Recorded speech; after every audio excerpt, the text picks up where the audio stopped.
അസ്സലാമു അലൈക്കും വറഹ്മത്തുള്ളാഹി തആല വബറകാതുഹു.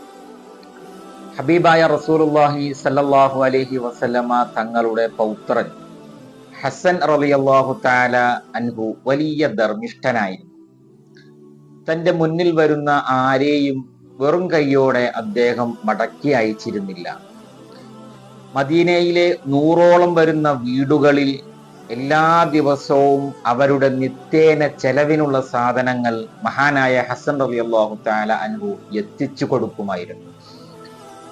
മഹാനായ ഹസൻ റളിയല്ലാഹു തആല അൻഹുവിന്റെ വഫാത്തിന് ശേഷമാണ് ഈ 100 വീടുകളിലും അവരുടെ നിത്യേന ചെലവിനുള്ള സാധനങ്ങൾ എത്തിച്ചിരുന്നത് ഹസൻ റളിയല്ലാഹു തആല അൻഹു ആണ് എന്ന് അവർ അറിയുന്നത്. ഒരു ദിവസം മഹാനായ ഹസൻ റളിയല്ലാഹു തആല അൻഹുവിന്റെ മുന്നിൽ ഒരു യാചകൻ വന്നയാൾ തന്റെ വേവലാതികൾ ഒരു പേപ്പറിൽ എഴുതിയാണ് ഹസൻ റളിയല്ലാഹു തആല അൻഹുവിന്റെ കയ്യിൽ കൊടുത്തത്.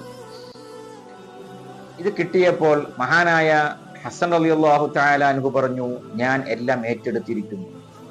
കൂടെ ഉണ്ടായിരുന്ന ആളുകൾ പറഞ്ഞു, യാ സയ്യിദി, ആ പേപ്പറിൽ എന്താണെന്ന് പോലും അങ്ങ് നോക്കിയിട്ടില്ല.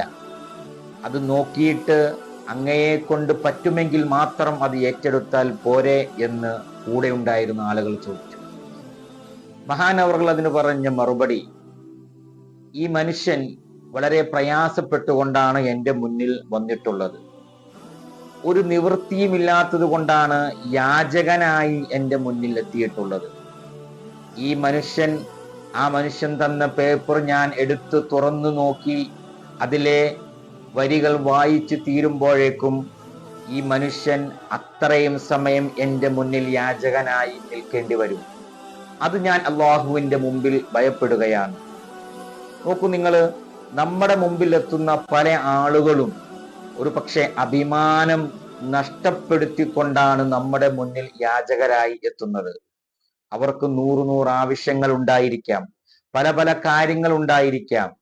അവരെ നാം വെറും കൈയോടെ മടക്കി വിടാതിരിക്കുക. അള്ളാഹു